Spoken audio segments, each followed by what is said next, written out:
होते रहे हैं, जो अपने टैलेंट के दम पर दुनिया भर में अपना नाम बनाने में कामयाब रहे हैं। पर बहुत कम ही लोग ऐसे हैं जिन्होंने अपनी छाप दुनिया भर पर छोड़ी हो और भारत का नाम पूरी दुनिया में रोशन किया हो। आज हम एक ऐसे ही कमाल के आर्टिस्ट के बारे में बात करेंगे जिन्होंने हर भारतीय को गर्व महसूस कराया। हम बात कर रहे हैं लेजेंडरी म्यूजिशियन AR रहमान की। AR रहमान से आप सब अच्छी तरह से वाकिफ होंगे। ये भारत के उन चुनिंदा लोगों में से एक हैं जो ग्रैमी अवार्ड जीतकर भारत में ला चुके हैं।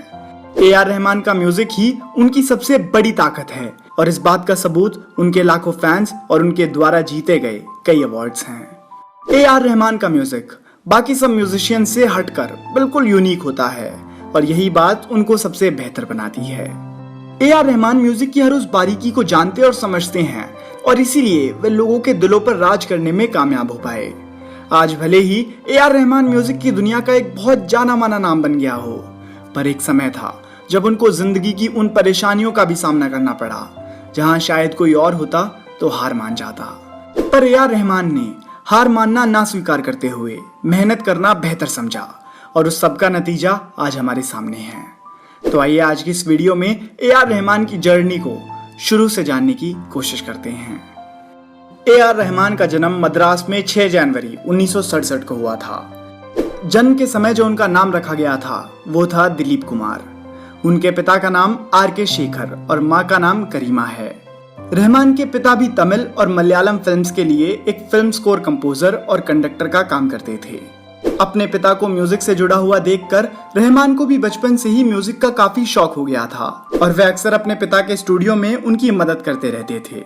रहमान को शुरू से ही कीबोर्ड प्ले करना बहुत पसंद था। रहमान के लिए सब कुछ सही चल रहा था, पर जब रहमान मात्र 9 साल के थे तो उनके पिता की मृत्यु हो गई। ये उनके जीवन की सबसे दुख भरी घटना थी। इससे उभरने के लिए तो पूरी जिंदगी कम पड़ जाए, पर जिंदगी जो है वो रुकती नहीं। इसीलिए किसी तरीके से रहमान ने खुद को संभाला, आगे बढ़े और अपनी माँ को हौसला दिया।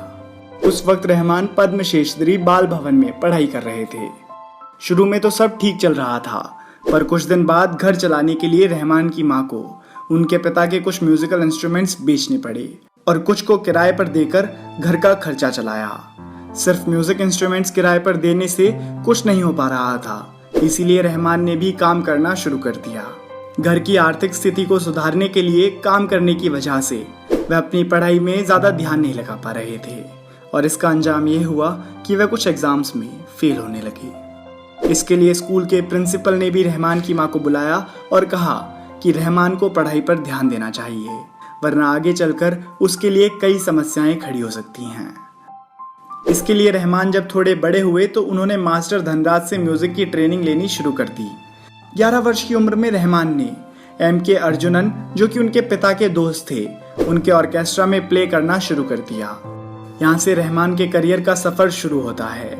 इनके ऑर्केस्ट्रा में काम करते करते वे कई लोगों को जानने लगे थे और इसी वजह से उनको साउथ के कई पॉपुलर कंपोजर्स जैसे MS विश्वनाथन, इलायराजा, रमेश नायडू और राज कोटी के साथ काम करने का मौका मिला।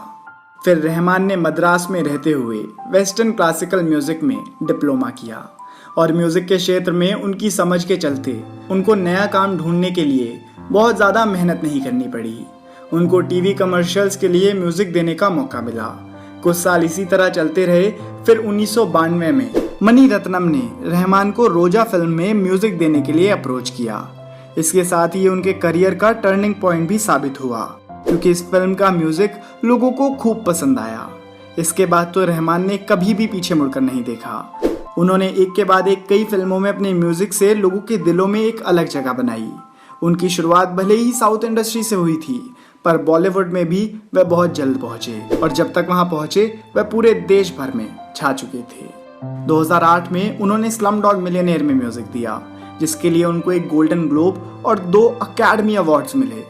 इस सब के अलावा अगर रहमान के दूसरे अवार्ड्स की बात करी जाए तो वे 6 national film awards, 2 academy awards, 2 Grammy awards, एक बाफ्टा अवार्ड, एक golden globe award, 15 film fair और 17 साउथ फिल्म फेयर अवार्ड्स अपने नाम कर चुके हैं। ये सब अवार्ड्स बताते हैं कि रहमान म्यूजिक की दुनिया के एक जीते जागते लेजेंड हैं। इस सब के अलावा 2006 में उनको म्यूजिक के क्षेत्र में अपने काम के लिए स्टैनफोर्ड यूनिवर्सिटी से सम्मानित भी किया गया था। 2014 में रहमान को बर्कली कॉलेज ऑफ म्यूजिक से डॉक्टरेट की उपाधि भी मिली। रहमान लगातार कई सालों से हम सबको शानदार म्यूजिक देते आ रहे हैं और हम उम्मीद करते हैं वे इसी तरीके से अपने काम से हम सबको एंटरटेन करते रहेंगे। आपको शायद पता ना हो, पर रहमान शुरू से मुस्लिम नहीं थे। जब वे 23 साल के थे तब उनकी बहन बहुत ज्यादा बीमार थी। तब उनकी माँ ने इस्लाम को फॉलो करना शुरू किया और उनकी बहन की तबीयत सुधरने लगी।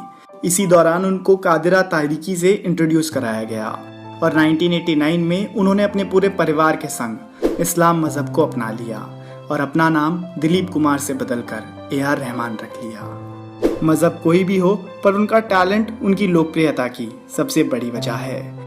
हम उम्मीद करते हैं कि आपको ये वीडियो पसंद आई होगी। अगर आपको ये वीडियो पसंद आई हो तो आप इस वीडियो को लाइक करके हमारा